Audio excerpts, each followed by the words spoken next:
Observe a resource-rich post-colonial state over a 50-year timeline, and you will consistently find a massive volume of physical material, copper, cobalt, timber, that rapidly leaves the Earth. Yet, despite holding absolute physical wealth within their borders, these nations rarely convert raw extraction into enduring structural economic power. Orthodox economics justifies this cycle. It treats natural resources strictly as consumable commodities, items that possess value only once they are dug up and exported. Specializing in raw materials locks developing states into a cycle where they export strategic assets and import high-value industrial technology and manufactured goods. This split screen compares two opposing models. On the left, the traditional extraction model. The physical asset depletes to zero to generate temporary revenue. On the right, the Sovereignomics model. Here, natural capital is a permanent financial anchor. Instead of physically depleting the asset to sell it, the state leaves the resource intact and structures it to generate ongoing liquidity. The mechanism that makes this possible is the Sovereign. This is the precise institutional, legal, and technological machinery designed to activate sovereign assets, allowing a state to leverage its natural capital without triggering runaway inflation, internal political capture, or capital flight. Achieving macroeconomic sovereignty requires moving past philosophical critiques of global trade.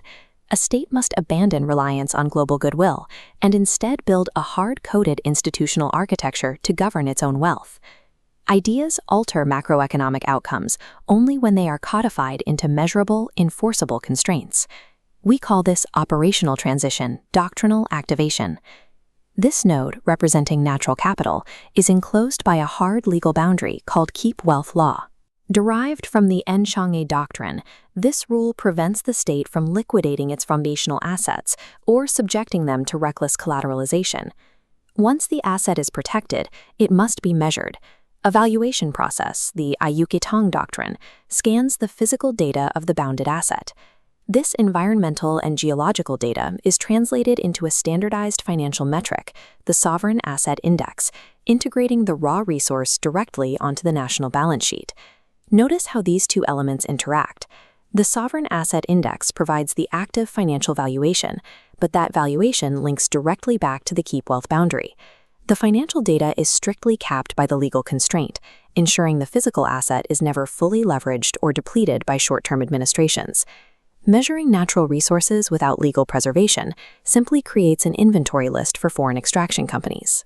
Doctrinal activation ensures that the physical resource is legally locked, turning a historical vulnerability into a permanent financial anchor. Even a perfectly designed legal constraint fails if it is operated by weak or politicized agencies. The system requires systemic execution, a level of institutional strength we call gov strength. The processing core of the Sovereign operates as a continuous 6-node pipeline. Data moves sequentially from valuation and verification into financialization and liquidity management before reaching investment and enforcement. The critical leap happens between verification and financialization. Here, the verified value on the Sovereign Asset Index is transformed into structured instruments, like asset-backed securities. The financial instrument is generated, while the actual forest or mineral deposit beneath it remains entirely undisturbed. Resource-rich states face intense pressure from internal political capture and corruption. To secure the system against this, we focus on the final node, enforcement. Through the use of distributed ledger technology and AI softcraft, enforcement becomes continuous. These systems provide real-time, automated monitoring of valuation accuracy and contract compliance. By embedding the rules into the technology itself, the system removes human political discretion from the enforcement layer. By automating this oversight, the Sovereign engine protects the nation's balance sheet from internal political short-termism with the same rigor that it protects against external market exploitation. This brings us to a major orthodox monetary critique, frequently associated with economists like Milton Friedman. If a nation generates internal liquidity backed by unextracted assets, how does it prevent undisciplined monetary expansion and runaway inflation? The answer is an algorithmic constraint called measure-duce. Looking at the liquidity management node, it functions as a pressure valve. Liquidity expansion cannot be triggered by arbitrary government mandate. It only proportionally opens when adjacent metrics for verified asset growth, reserve strength, and industrial productivity explicitly increase. There is a second major critique: the risk of cyclical commodity collapse. Historically, a sharp drop in a single resource price has devastated economies that rely on exporting one primary material. The Sovereign Asset Index mathematically preempts this risk. The liquidity anchor is not tied to a single mineral.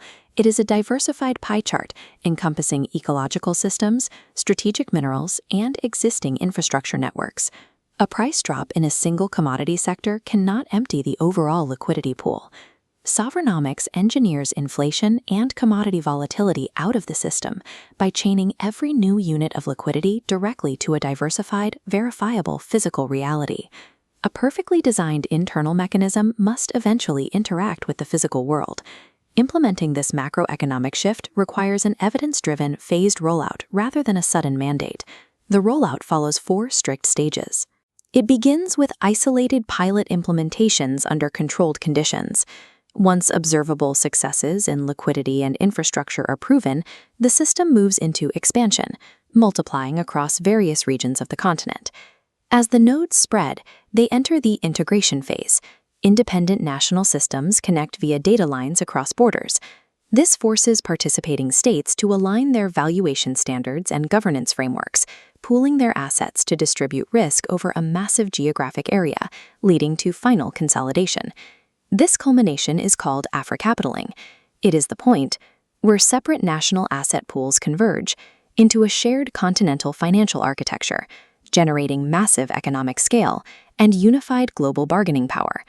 Africapitaling achieves systemic resilience and liquidity without erasing individual national sovereignty. Deep structural integration, anchored in real assets, provides a defense against global market dependency. The Sovereign and Africapitaling are the structural plumbing for a system that coordinates wealth, humanity, and power. Orthodox development models are fragmented.